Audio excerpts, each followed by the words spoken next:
What's going on, everybody? We are back for episode number 10 of the Power Wheels podcast. And joining me in the studio this week, he hasn't been on here for a minute. We haven't we've had him on here, but we haven't had him on for a chat in quite a while. Allan Placer of ML Toys. What's going on, Allan? You got some goodies there in front of you. I do. We got some new goodies here. We've been very busy, which is why we haven't visited the podcast in a little bit. All good stuff and good progress for our Power Wheels enthusiasts. Absolutely, absolutely. Before we get into all the goodies that you have going on there, this podcast is brought to you by ML Toys, Get Stuff Done Coffee, and Call RC for all your cleaning and lubricant needs for your Power Wheels and ride-on vehicles. Also, if you want to be a service center of Power Wheels, I see the list is growing on the website there. Contact ML Toys and be a part of that.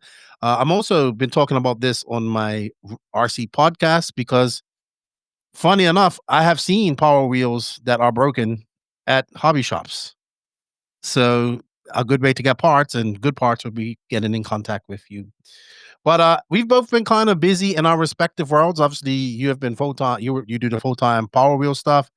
I've been busy recording and getting traveling as well. I'm about to get ready to travel here shortly for a tour of the USA. I recently went over to Portugal for the e-buggy world, your class that you prefer, which was exceptional. I really enjoyed it. My third time over to Portugal. I encourage you to go many times because it's beautiful over there. You've been busy as well. You've got some new product here, but you've also been busy on your really, really big project, which you talked about a couple of podcasts ago, which is coming up with your own proprietary ML Toys Power Wheels. You've sent me pictures and sketches and everything over the months.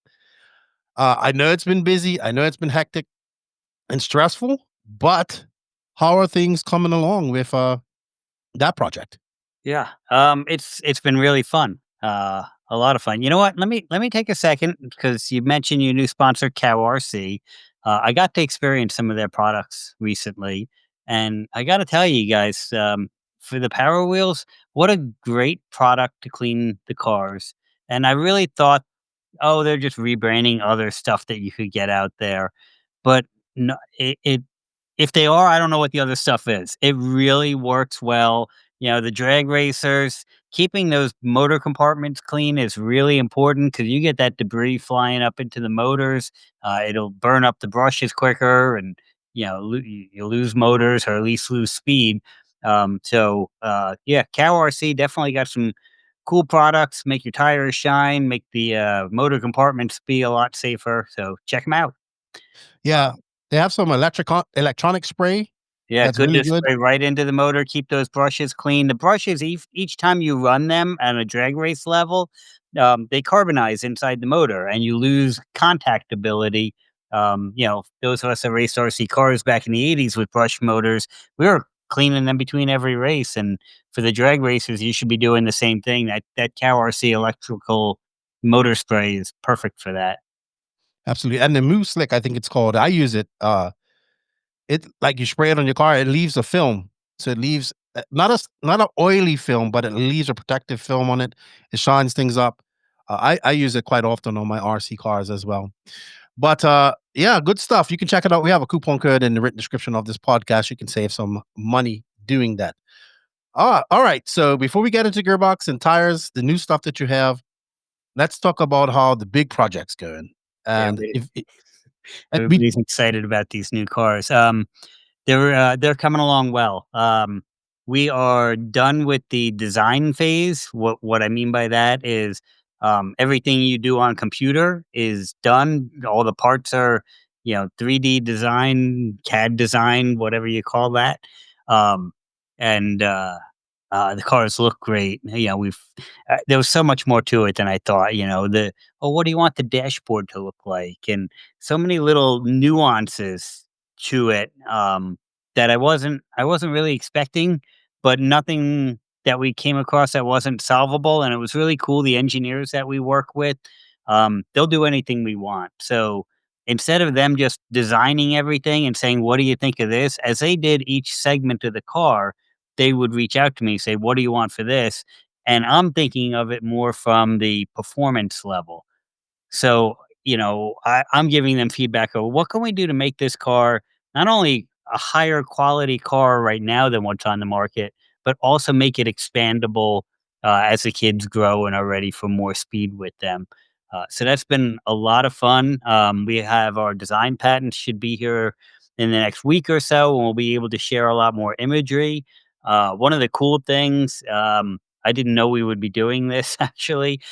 We actually have full size 3D printed models of the cars, which is really awesome because not only do we get to see them in real size, but we were actually able to sit a driver into them and work on the ergonomics to make sure the steering wheel is angled the right way, the pedals are comfortable with your knees, and the adjustable seats work well. We are even doing a telescoping steering on the on-road car. There's so many different things that having a full size model before you go make the molds was really beneficial for.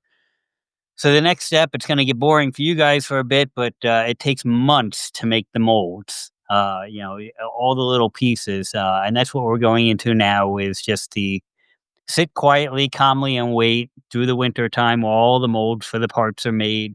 And in the meantime, we'll work on other things like what are the sticker sheets going to look like? What color are we going to make the cars? You can't just say, oh, we're going to make a red car. Well, what color of red? What shade? There's so much to those things. The new tires, we're finishing up the tire designs for the treads. We are going to be using rubber tires on the cars because with the electronics that we have now, we're going to be soft starting the cars, so we can go to a more durable and more grippy tire. That's going to be a lot more helpful. And yeah, that's What when you say soft start, what do you mean by that? so when you hit the throttle on a Power Wheels, it's an on off switch. It just Mhm. launches the car. And the reason that we still use plastic tires on Power Wheels is that's the clutch. So what we're doing is we're moving the clutch to the electronics. So it'll ramp not just the voltage up, but the amperage discharge up. And so the tires will be able to grip. But once you do that, now you can add more grip to the tires, get a faster but more controlled acceleration, more similar to what a Tesla or a real electric car does. If you just stomped your foot to the floor with a Tesla, it would spin the tires till it burned them right off. But they use the electronics to ramp up that power level. Okay, that's actually so that's that's a part of it I didn't even think about it. The upgrading and the I would say modernization of the electronics and whatnot. So is that something also that you've been heavily involved in, or is this coming from projects that you already have, or how does that work? So it's combination. We're starting with the electronics that we currently have, but especially with the four-wheel drive car, we've got to have the car complete, and then we can test and fine-tune the programming of the speed controller. You make it too soft of a start, it gets a little boring, and it also puts a lot more the more the speed controller has to, soften the start, the more heat builds up in the speed controller, so the more likely you are to have a failure there. There's gonna be a lot of test and tuning, to do that and get it right. Okay, so my next question would be because I've seen you showed me one of the 3D mock-ups, which is impressive. We had Lyle's 3D printing on her the other day, and it's amazing to see how much 3D printing is being used in everyday industry. In your hobby, my full-time work, we're starting to see a lot of 3D printing as well. It's been, you're able to mock up a whole car prior to getting molds made, and you've done it just on a bigger level, obviously. I mean, you couldn't do that before, right? You would have to go actually, I don't know, make a clay mold or a wooden mold. I don't know how they would do it before you can do it, but to actually have somebody to sit in there. I saw the picture of the driver in there sitting. I didn't know you was gonna have adjustable seats and all that type of stuff. So it's a lot of detail. Which one of these vehicles? Because it's the dune buggy, the fire truck, the onward car, and was it three or was four? Three, right? Good 3 to start, yeah. Right. Which one of these has been probably the most difficult and intricate to design, and out of the 3? The fire truck's easy. Some of you may recognize the fire truck. That's an existing mold that we purchased, and we're customizing it to make it better quality under the hood. But that's been nothing to it. They both have different nuances to them. So the on road car, like there was no place to put your feet when we first designed it. So we had to kind of change things around, and then we put a spot for your feet on the pedals, but you don't wanna have your feet hovering over the pedals all the time, so we had to change and make a spot next to that. We had to change the way the whole motor design, it's got that big, I'm calling it a Chevy 350 motor, fake motor up at the front, um, that the batteries will go into. We wanted to get the batteries in the front of the car to help with the weight distribution on the car better and give it a little more steering. The drag racers always want the weight towards the front too. Um, but then the motor had to keep on changing because we also want that motor to be a separate product that if you have a Corvette and you want to, cut the hood and put that into there, that motor's got to fit in that, be removable and boltable to another vehicle. Plus, the motor actually has lights in the induction, lights on the exhaust. So those have been the challenges, actually more in the looks design for the on-road car. The off-road car, one of the cool challenges, that car, you're gonna purchase it as a two-wheel drive off-road vehicle, but it's gonna come plug and play ready to be converted to four-wheel drive. So we had to design the front steering, axles, the entire assembly so that you could easily make that switch without having to buy a whole new steering assembly and axles and everything. So there's been a lot more mechanical back and forth on that one to get it going right. And right now on paper, it looks fabulous. And like I said, hopefully in a week or two, we can start to share more of that. Okay, so that's now I'm gonna ask another question. Go ahead. How easy will it be to go from two-wheel drive to four-wheel drive? What would you need to do that? So what you're gonna buy is two motor gearboxes, and probably nothing else. It may be some little adapter pieces, but you should just be able to.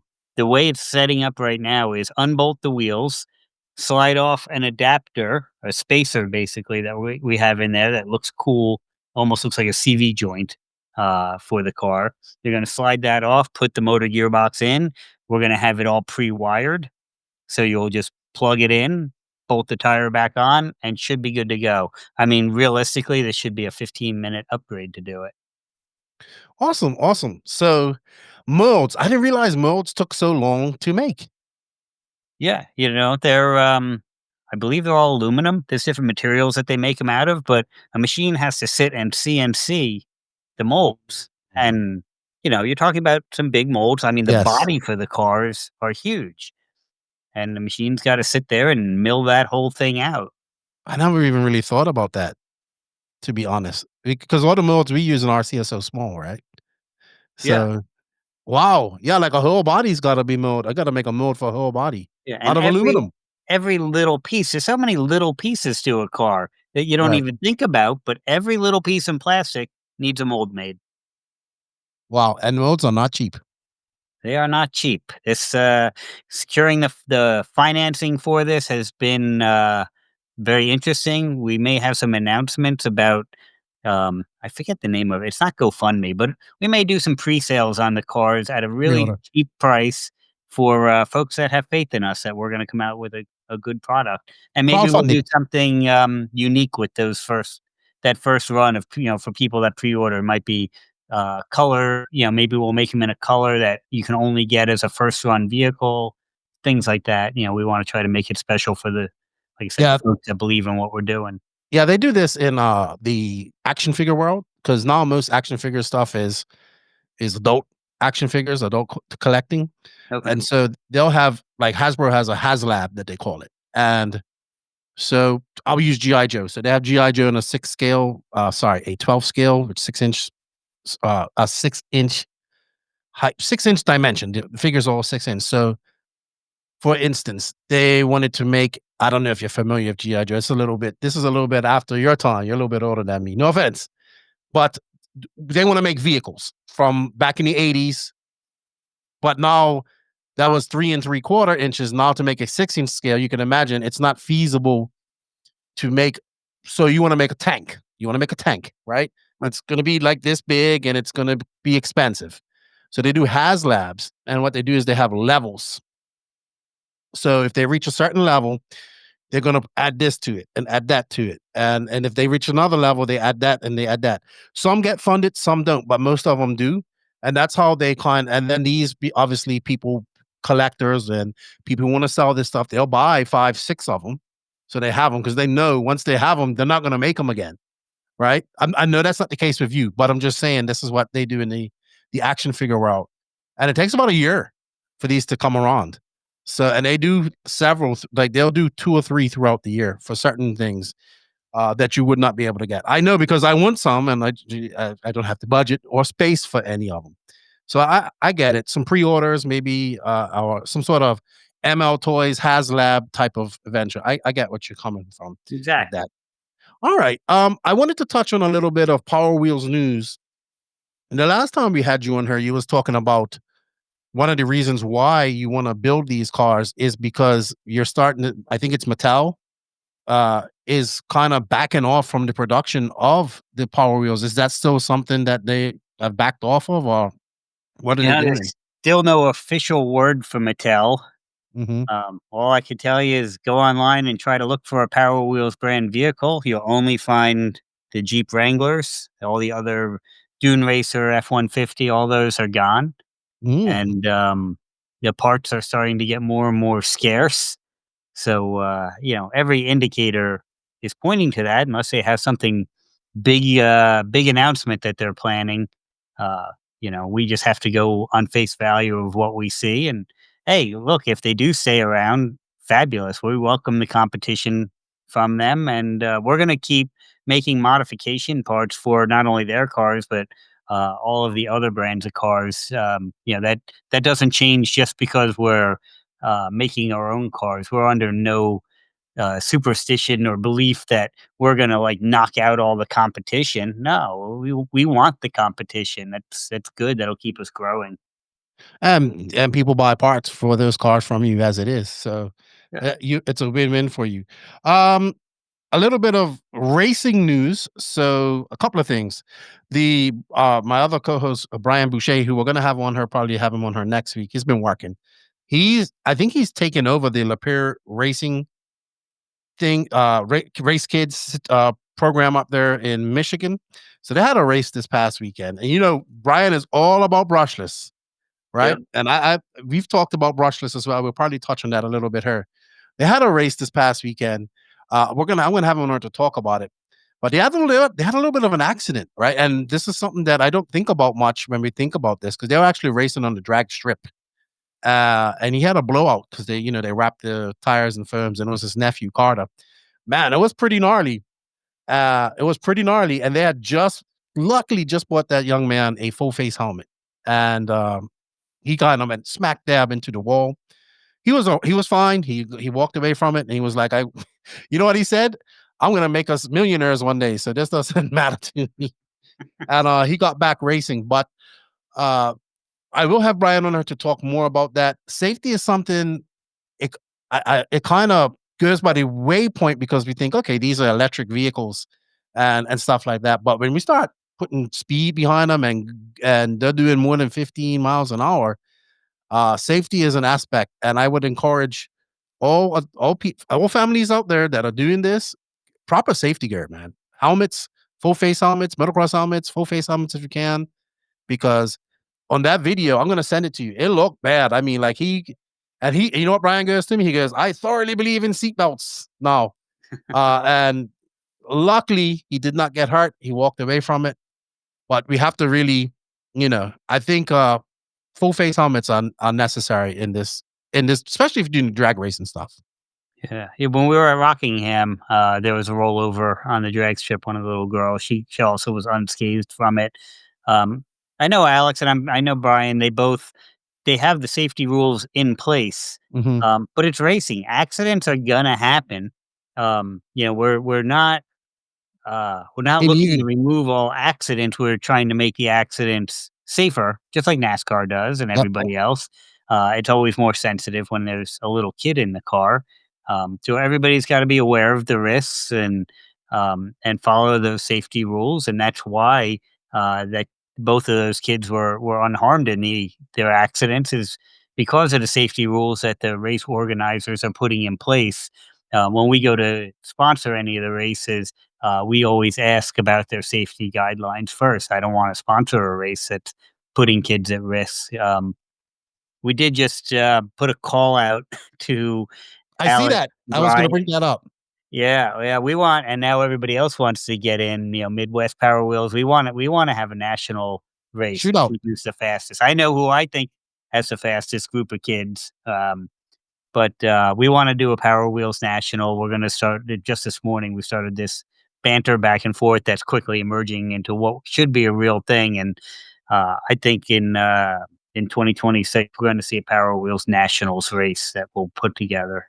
I did see the call out, Lapeer kids versus, the, Oxford kids. Oxford, but now Midwest is going to get into it. Texas is going to get into it, and that makes it a true nationals, which I think is a necessary growth in the sport. That either we need to unify the rules, and look, if we do a nationals, there's some things that have to be already figured out, like what kind of start grid. I think Lapeer uses a flashlight start. Alex has got a Christmas tree, so we've got to work all that stuff out. But then, what about the rules of what's allowed in the car? Are we going to have, you know, is the outlaw class going to be brushless versus brushed?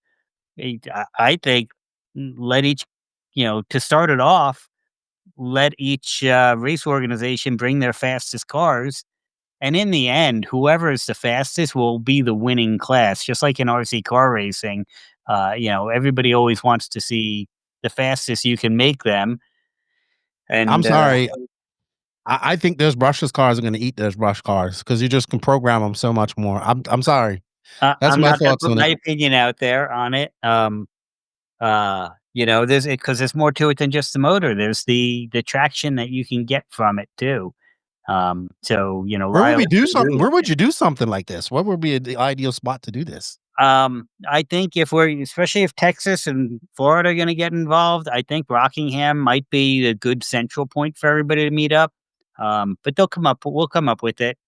We'll find a spot. What do you guys think in the comments? Let us know. Should the outlaw class just be anything goes, or what would you like to see a whole national? I would like to see it. Like to get some West Coast people over, all from over the whole nation. Imagine who's got the fastest Power Wheels in the USA. Yeah. And you could do a brushless class, a brushless outlaw and a brushed outlaw, and then, Have a trophy shootout. them, but then have the top and both go head to head. I like that better. I think I like that better. That way you can have brush versus brush, and then who's fastest, brushless or brush. And my money's still on brushless. Still on brushless. Cool. I like that. I like that. Let us know in the comments what you guys think. Should we do this? Where should we do it? And let's get it going. This is an event I would actually like to attend if I can make it Yeah, one that's what day. I was thinking too. That's the Yeah. one you need to be at. Yes. So I think it should. I think it's gotta happen. It's gotta happen. I also got into the whole Power Wheels demolition derby with Josh on the previous episode.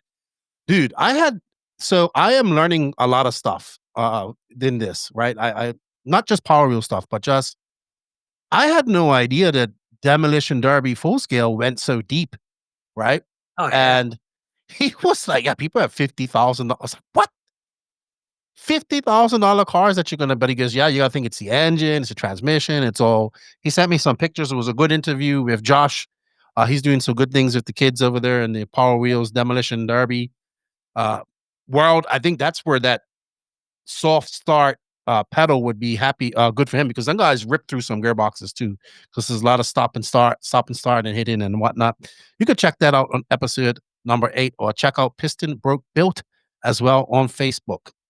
Cool. I don't really have any other Power Wheels news. If you guys have any Power Wheels news that you want us to talk about, please shoot me a message and or leave us a comment or send me a link to that type of stuff because we do want to try and get those done. Let's get into these new products that you had. You told me about these gearboxes. You showed them to me a few weeks ago.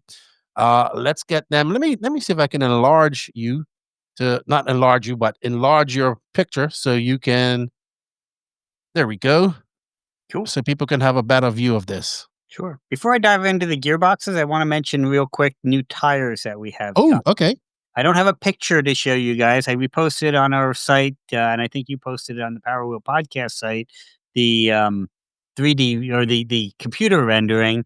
The as we talk about Power Wheel parts becoming discontinued, the Mustang tires are going away. We do have some good inventory left, but we decided it was time to make a Mustang tire. And realizing that we have this technology now, I figured it's time to try going away from the plastic tires. Like, for the Jeep Wrangler, we have our, uh, upgraded plastic tire. We're going to do a rubberized tire, similar to what like Rider Toys uses. Most of the other companies are now starting to use a rubberized. It's not an inflatable tire. Um, but it gives a lot more traction. So we now are waiting on the mold to finish for a rubber tire for the Mustangs. Right now, when you buy a Mustang tire, you have to buy a left side or a right side. We're actually making it so this one tire will fit all four corners of the car. And are you pulling up? Did you find a picture of it? I did. There You we did. go. There you go. We were really focused on making a cool looking tread. Obviously, it's an on road tread because this is a Mustang that we're talking about. So, yeah, it's going to be, initially, of course, little buyer beware of might it tear up more gears? Maybe, but we got to start pushing the envelope a little bit more if we're going to keep adding power. We can't just keep adding power and have kids sit and do donuts with on plastic tires. So this is a next evolution. It's not like as grippy as your real car tire is, but it's more grippy than the stock plastic tire is. Hopefully, we'll have that in by the end of the winter. So when you're ready for your kid to take the car out next spring, we should have those tires available for you. Awesome. Awesome. And are they gonna be heavier, significantly heavier than the plastic tires, or They'll be heavier than the plastic tires, but not nothing that's going to interfere. Especially, when you're going to these 775 motors, they have so much torque that they won't have an issue with the rotating mass that we're adding with the tire. sweet, sweet. All right. Good stuff. Good stuff. All available at LML Toys. You can also save some 10% by using our coupon code in the written description of this podcast. But let's get into these goodies you have here. Let me bring them up on stage for you. There we go. So there you go, Alan. Go ahead. Yeah, so this has been an exciting one for us. God, what was it like March? We started talking about these. They've been in design again, computer design, and work our way up. This fits 80% or more of the import cars that are coming into the US today. It fits Huffy cars, it fits Ryder cars, Big Toy Country, so many different brands that use, a gearbox, what we call the teardrop design gearbox that has this clover shaped adapter. There are some slight variances from one to the other. We noticed we had 4 different ones here, and none were identical. Sometimes it's the inner axle hole that's different, minor things. So we said, "You know what? Let's make one that works for all of these." We just got these in this past week. So we went through the computer design of them, and it's not just the gearboxes, it's the gears too, we'll get into in a second. Um, we spent quite a bit of time getting that done right because once you make the mold's made. You paid for it. You can only edit a mold very, very little. So we had to get all that right. So I'm going to go over some of the exciting changes that we've done. And everything on the bench has tested out really well so far, actually flawlessly. Literally, when we're done with this podcast, we're going to take these 4 test gearboxes and start dropping them into our cars and actually driving them and testing the performance and seeing what other changes they might need. So let me go through what we did. So the gearboxes, first of all, the housings themselves, the stock gray housings and black housings. So the gray housings are very brittle. And we've had people with the gray housings report them broken. The black housings are very flexible, and they'll twist under the strength of upgraded motors, and that messes up the gear mesh inside, and you strip gears out very quickly. So we use the gearbox material that's designed to handle the power that we're going to put through them with the right durability. The final drive gear, like I said, the important thing there was getting this more universal clover shape going. Then we have your third gear. We have, see how close I can get it. We have a metal um, idler gear. They call it the smaller gear on the third gear. We can pop these off. Maybe this one's tight, and show that closer. And by the way, ball bearing on the final drive gear. One of the things we see with gearboxes when you modify a lot is this will start to melt over time, this plastic. So we put a ball bearing on here. Ball bearings basically eliminate all heat. So this has got a ball bearing on it. Then you've got steel on the idler gear. This was a big change right here. All these Chinese gearboxes come with a nylon first gear that is very easily stripped. So we did a steel first gear that also is on ball bearings. So again, you won't melt the shaft out of it. The other big change we did with this is the pinion gear. The Chinese gearboxes use anywhere from 8-tooth or a 10-tooth pinion gear. We changed the gear ratio of this all the way up to a 13-tooth pinion gear. Now, it's not just changing the pinion gear bigger, that makes the first gear smaller. So your final drive ratio is a lot more top speed to it. So that's a big change. We'll keep going with the changes that we did because there's a lot to this. The motor is held in with 4 screws instead of 2. That eliminates the need for a metal motor mount and stops the motor. You see, I'm moving this gearbox as much as I can.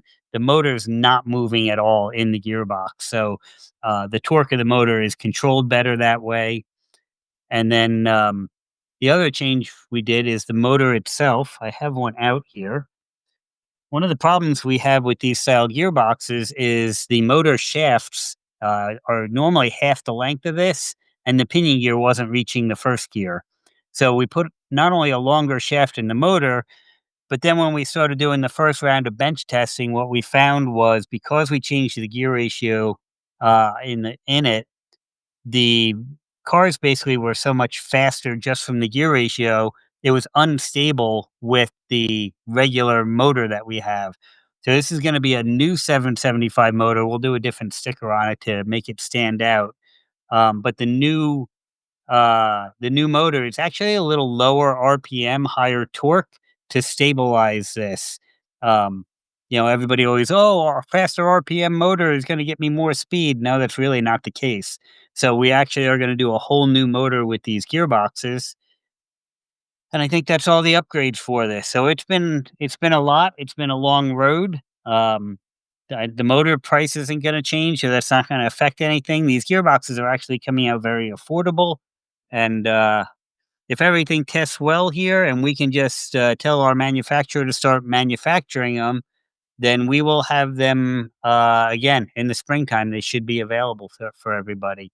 If we have to make a change to a mold, that could push it back later in the summer. Okay. I know you can't give a proper accurate quote right now because of things, but what is the price range roughly for the gearboxes, do you think? I believe they're going to probably be between with the motor, probably around a pair of them, probably about the same as a stage 4 motor gearbox set, around 250 for a pair. Okay. Okay. Sweet. And are they gonna be only in red, right? I'll probably do them in red because I mean, come on, isn't that just cool? So these are, just so I'm clarified, these are all different ones or they're all the same? No, They're universal, right? Right. this is all for the same, Mhm. because we needed 4 to test because we wanted to test it in the four-wheel drive cars, not Gotcha. just the two-wheel drive cars. Got you. Sweet, sweet. Well, I know you was like, "Hey, as soon as we get this podcast done, I'm gonna go out and test this out." I look forward to hearing what the results are. I'm sure you'll let me know. I think we're just gonna keep this one short. We don't have. I just wanted to kind of a quick update with you, see what was going on with yourself, and I know you wanted to talk about the new products you have. Hopefully, these work and these can be done, and people can have them available for next spring when the snow melts. If you're in that type of area, or when the rain stops, if you live in the south. Alan, anything else you wanted to add before we wrap this one up? I'll throw one more at everybody. Ooh, Um, for the last year and a half, we've had this beautiful new website look that's made finding the parts you need for your specific car a lot easier, and a lot more educational content on the site. But the entire time we've had that site running, we have been gathering data to see what people are reading, aren't reading, that they're missing. Are they finding the parts that they're needing? So sometime in the next month or so, we're relaunching again. We're going to have a whole new website to hopefully Really? make the buying experience a lot easier, the educational experience better, cut down on the frustration. I'm really excited for this one to come out. Awesome. You have been busy. You have been busy. And if you like what we're doing here at the Power Wheels podcast, we need your help here as well. We need you to hit that sub, like, and notification button, share this out, and help us at least get to 500 subs. Of course, the ultimate goal is getting to 1,000 subs as well. We are looking for some more guests to interview. I know I have talked to some race promoters as well. I'm trying to get you guys in, but we're also looking for non-racing as well. If you are doing Power Wheel stuff and you want to come on here and talk about it, hit us up. Send us a message. We want to talk to you. Alan, I'm going to let you go. Have some fun. Yeah. Thank you for your time. Thank you for all that you do. And remember, everybody, if you want to get some cool stuff, you can save some money with our coupon code in the written description here of the ML Toys. Also, go and check back. We have diagrams and pictures of the cars we was talking about in some earlier podcasts. We've had some good guests on here. And we're going to get together with the water boy himself, Mr. Brian Boucher, and talk about the Lapeer kids. And hey, we want to hear what you guys have to say about the national race and the fastest brush car, if you have a fastest brush car, fast brushless system, and then have a shootout between the two to see who has the fastest Power Wheels. And I'm looking forward to that. I think that's going to be good. Yeah. So let us give us some feedback in the comments. Don't forget to hit that sub, like, notification button. Go on over to the ML Toys YouTube page. Lots of good information on there as well if you're trying to fix your cars or get something done. And show them some support as well, and show us some support. From Lefty and Allen, we'll see you guys later. Have a good evening. Have a good day, and stay powered up with Power Wheels. Are you looking to take your ride-on car to the next level? ML Toys makes it easy with plug-and-play modifications like motors, speed and brake controls, and more. ML Toys is the one-stop shop to make your ride-on car the coolest car in the neighborhood.